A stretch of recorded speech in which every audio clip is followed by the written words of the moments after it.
Ya, halo followers, welcome back di Tiang Jauh, podcast bola untuk semua dari Popo on the Radio. I'm your host, Popo Kusen, bukan pandit, hanya pecinta bola ya. Di sini kita akan ngebahas Liga Inggris pada khususnya dan sepak bola pada umumnya. And gila, what a week ya. Kayak 2 minggu berturut-turut. Arsenal terpleset, 2-2 sama-sama dari leading 2-0 dulu. Nanti kita akan bahas soal keplesetnya Arsenal, dan Newcastle juga di luar dugaan kalah juga. Pokoknya ada beberapa kejutan yang memang terjadi ya di Premier League weekend kemarin. Tapi kita akan bahas itu, kita akan mempreview juga Premier League weekend ini. Dan ada apa lagi ya? Ada juga kita akan bahas soal pertempuran menghindari degradasi yang kayaknya sekarang udah mulai kelihatan sih siapa-siapa aja yang akan berjuang sampai akhir musim dan tim-tim mana yang cenderung sudah aman. Tapi ya udah, langsung aja kita mulai. Kita mereview dulu pertandingan-pertandingan weekend kemarin.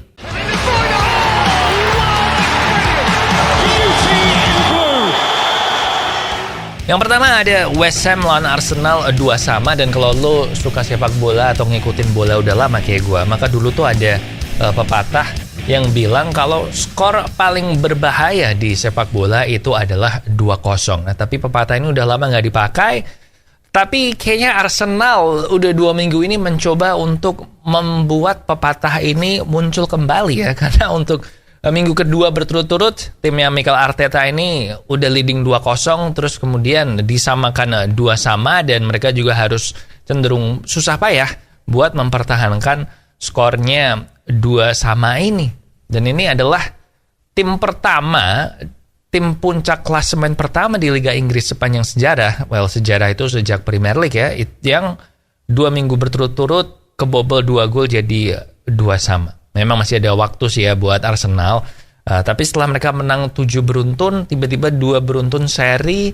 Bedanya sekarang sama City cuma 4 poin. City menyimpan 1 pertandingan, plus Arsenal masih ketemu sama City Rabu depan. Wah, ini kayaknya benar-benar saat-saat yang genting ya buat Arsenal. Arsenal musim ini beberapa kali mengalami saat-saat genting, tapi terus bisa comeback, bisa menang. Nah, ini menarik untuk dilihat nanti Rabu depan gimana Arsenal melawan Man City ini. Kalau menurut Soccer Stats Index yang membahas statistik segala macam, saat ini peluang terbesar juara Liga Inggris dipegang City dengan 66%, diikuti Arsenal di 30%, dan sisanya di bawah 1% semuanya. Kita tunggu aja nanti minggu depan ya. Sementara West Ham sendiri ya, kayaknya dengan hasil ini membuat mereka cenderung aman ya dari degradasi, terutama kalau mereka bisa main kayak lawan Arsenal kemarin. Ini adalah gue bilang penampilan West Ham yang best itu ya kayak gini, agresif. Terus kalau lagi butuh direct juga direct, mainnya pinter, dan mainnya juga nggak cuma physical tapi ada sedikit tekniknya juga. Jadi kemarin lini tengahnya gue bilang lebih bagus West Ham daripada Arsenal. Michail Antonio juga very physical ya, jadi sulit buat dijaga sama backnya Arsenal. Arsenal kayaknya butuh Saliba sih, karena backnya Arsenal itu kemarin kayak kalah fisik gitu sama si Michail Antonio. Dan ini mungkin sedikit memperpanjang nasibnya Moyes, karena Moyes banyak yang bilang kalau kemungkinan akan dipecat kalau West Ham ini degradasi ya. Tapi kayaknya West Ham aman sih, jadi kita tunggu aja. Tapi menurut gua aman. Next, ada Nottingham Forest lawan Man United 2-0, dan ini cukup rutin ya, kemenangan rutin buat Man United. Dan yang mau gue garis bawahi di sini adalah penampilan Anthony. Memang Anthony ini banyak diajak ya, banyak dikecam. Jadi yang suka muter-muter, terus dia kalau di sayap kanan 98% dia pasti mau belok ke kiri supaya dia bisa nendang pakai kaki kiri kan. Jadi kayak Arjen Robben tapi versi yang lebih jelek.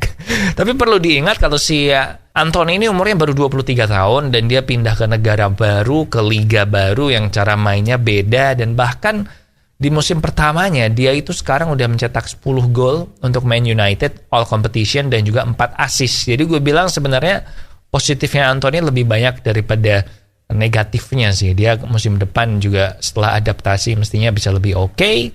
So menarik untuk dilihat di musim-musim ke depan. Si Anthony ini bakal improve-nya kayak apa. Next ada Chelsea Brighton. Chelsea kalah lagi sama Brighton 1-2. Dan gue udah cukup ya ngomongin Chelsea. Pokoknya Chelsea ini kalau soal menang dia kalah, kalau soal kalah dia menang. And yang gue mau lihat adalah si Mykhailo Mudryk. Mudryk ini cepet sih, larinya cepat. Cuman kayaknya cuman itu doang. Saat ini yang dia tunjukkan keunggulannya ya cuman cepetnya itu doang. Dan dari semua rekrutan yang dibeli sama Chelsea bulan Januari kemarin, yang paling banyak bikin orang heran memang pembeliannya Mudryk ini sih. Memang sih kemarin dia bikin assist, tapi tetap gue bilang masih kurang sih. Tapi sama kayak Anthony, dia juga umurnya baru 22, pindah ke negara baru. Bahkan dia sebelum pindah ke Chelsea pun, dia di Liga Ukraina itu baru main 33 kali, men. Terus dia pindah ke London. Ini cukup perubahan yang signifikan sih. Jadi perlu waktu buat menyesuaikannya. Nah, kita lihat aja musim depan gimana. Gue lebih penasaran sama pelatih Chelsea selanjutnya sih. Karena si Chelsea ini meng-hire Lampard kemarin kan untuk mengembalikan feel good factor ya. Kayak waktu MU meng-hire Ole Solskjaer waktu itu biar atmosfer klub membaik, dan sempat membaik untuk satu pertandingan, tapi kemarin udah kembali dibu lagi Chelsea-nya, jadi penontonnya juga nggak puas. Jadi udah selesai sih. Gue bilang Lampard juga nggak bakal jadi permanen. Next ada Aston Villa Newcastle 3-0, dan ini gila banget si Aston Villa ini. Lu bayangin Aston Villa, gue minggu lalu juga udah ngomong soal ini ya, tetapi waktu si Unai Emery datang di November itu, waktu itu Aston Villa ada di zona degradasi, dan sekarang Emery datang, dan sekarang Aston Villa ini ada di peringkat ke-6.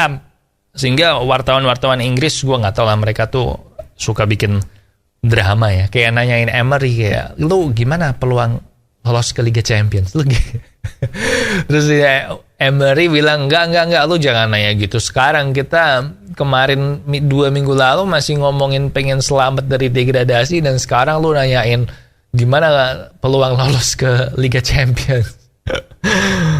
Enggak lah, gue cuma pengen kita lolos ke Eropa aja, alias ke Eropa. Dan kayaknya memang ada kemungkinan sih.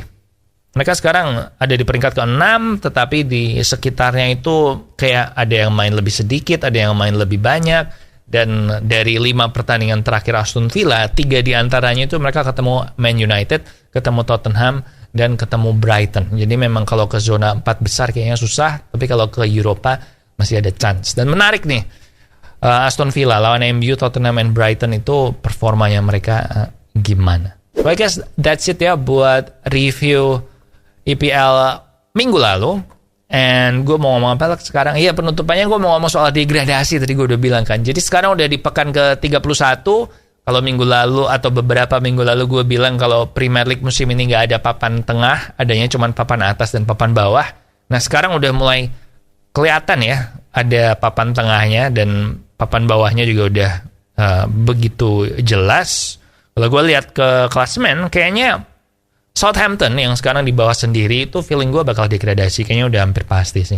Kemudian 2 tim yang menyusul itu akan jadi rebutan antara 4 tim ya. Leeds, Everton, Nottingham Forest, sama Leicester.